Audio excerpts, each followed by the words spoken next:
But the first question actually came from our Discord, and it came from our Discord friend MKE Mike. Okay. And he basically broke it down. I took what he said, stuck it into ChatGPT, let it spit it back out to me. But basically, this is paraphrasing what the question he asked. And it is, in recent times, there's been a significant amount of discussion surrounding the booking and creative decisions within the WWE, particularly given some of the seemingly questionable choices they've made. As fans, many of us feel like we could craft more compelling storylines and matches in our own fantasy booking. So let's delve into this topic. What, in your opinion, goes into the decision behind the booking or a storyline inside of WWE? Let's take, for example, a match between Dana Brooke and Rhea Ripley, or the surprising 3-second defeat of Corbin by Cameron Grimes. How would you approach these booking and creative decisions differently? What changes would you like to see implemented? And where do you think WWE might be going wrong? We've all had experience booking in WWE 2K and thoroughly enjoy it. So why does the actual product sometimes fall short? So he's asking for our thoughts. So I took this and I kind of broke this down into a couple different questions. Okay. The first one was, what, in your opinion, goes into the decisions behind the booking inside of like the WWE creative room, right?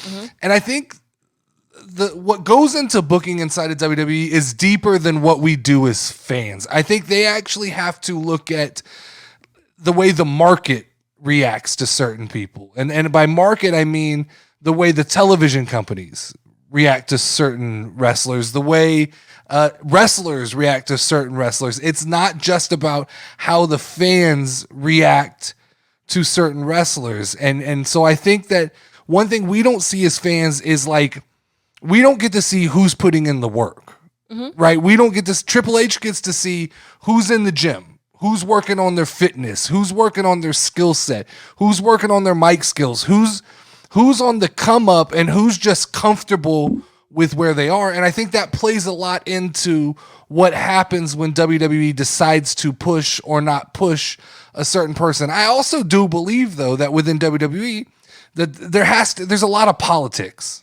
that are going on as well. I think that, and I don't think politics, I say that, but I don't mean that necessarily as a negative thing, right? I think it's pretty obvious from looking on social media, like Liv Morgan is liked by most wrestlers. So I think that perception comes through when they book her and she's booked favorably.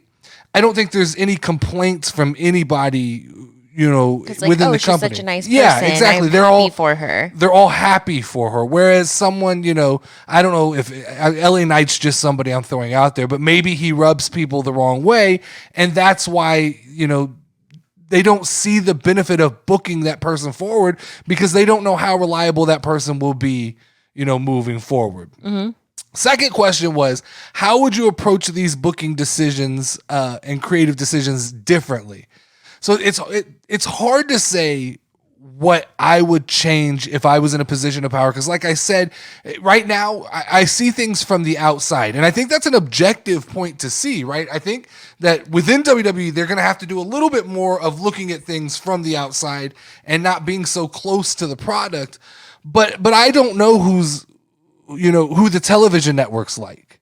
Yeah. We don't get to see the internal conversations of like, maybe Omos is favorable with like Fox or USA. That was literally the first name that popped in my head. Right? Or maybe Austin Theory. Maybe they go, hey, due to like internal polling numbers, we see this guy is doing well in this time slot. I don't know that information they get, nor do I think you really need that information. I think it's pretty easy to judge what should be booked and shouldn't be booked based off of pure just crowd reaction to certain people, right?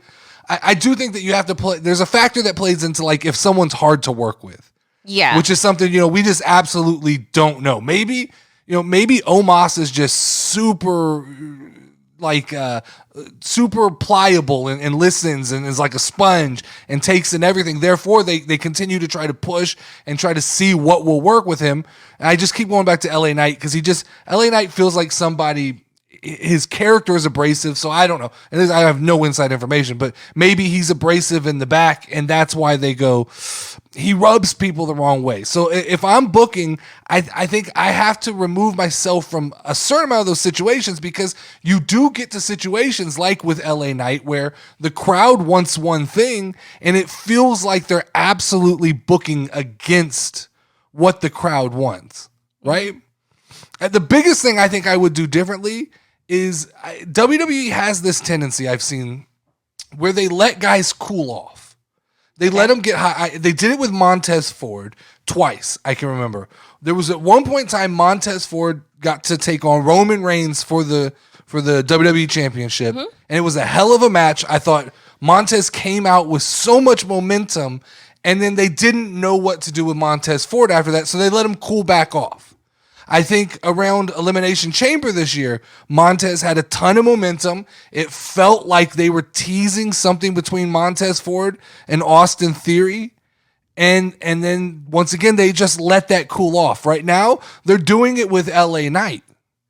LA Knight is being cheered by the crowd like a fan favorite, yet we see he's put into a tag team with Rick Boogs. Yeah. Right. So if I was booking, I think you have to be flexible enough to capitalize on what you see the crowd doing, especially when it comes to like the mid-card titles, the United States and the Intercontinental Championship. I get like with the main titles, you have to have a certain amount of a plan. Because, like you have to have a structure and know your big points you're trying to hit throughout the year, because you're constantly building to these big four events. It's SummerSlam, WrestleMania, Survivor Series used to be kind of one, and I think Royal Rumble is considered one. But you're building your stories towards those moments. So you do have to have a semblance of a plan, but it also feels like you have to be able to adjust, right? Some of the best moments we've ever gotten in wrestling history are when they audibled.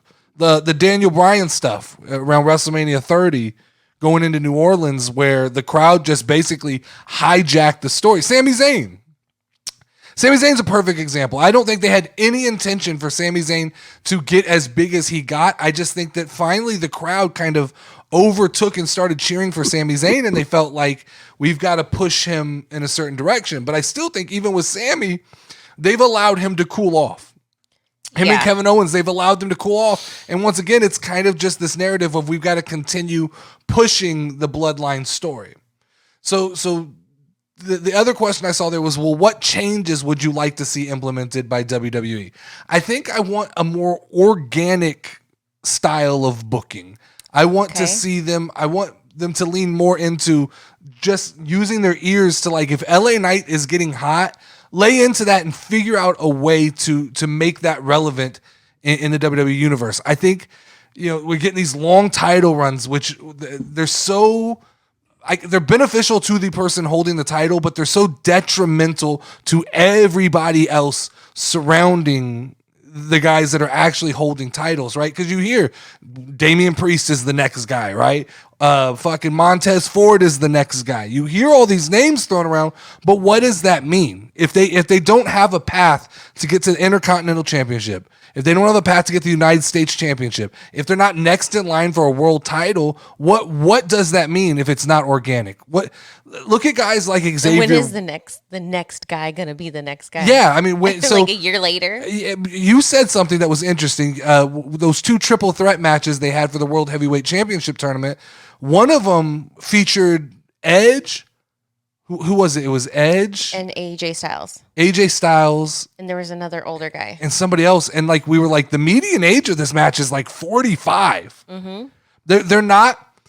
There is a problem. They're not prepping that next generation. They're so worried right now with like the visual of these long title runs and being able to call people the longest modern day champion. Bianca's the longest modern women's day champion, that I think a little bit of that organic, people like title changes, especially casual fans. Well, I was just about to ask you, like, do you think it really matters to fans, like, how long somebody has been the champion?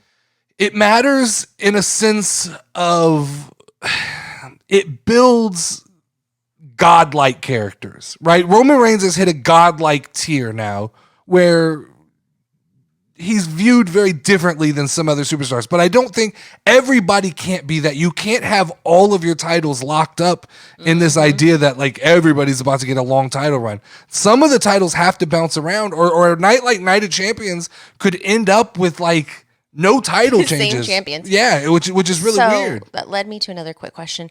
How long is too long for this like reign of champions?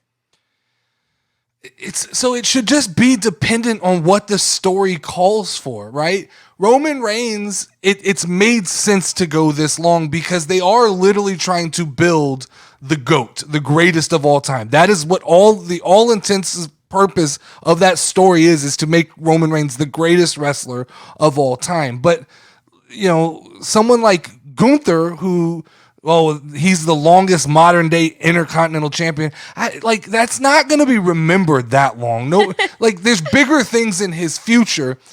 And you're tying up that title where guys like LA Knight can't get any shine. Montez Ford can't get any shine. Xavier Woods can't get any shine, right?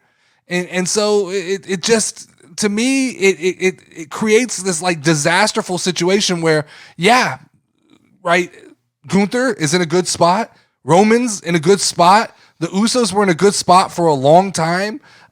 Theory seemingly is I mean, he's in a good spot, even though I don't think the title does that much for Austin Theory. I think he may be the next guy to drop. But I don't love the long title runs. I think organic booking, I think they need to start listening to what the crowd wants and kind of be able to be more organic and like, yeah, I know we said at SummerSlam this was the plan, but we might have to pivot off of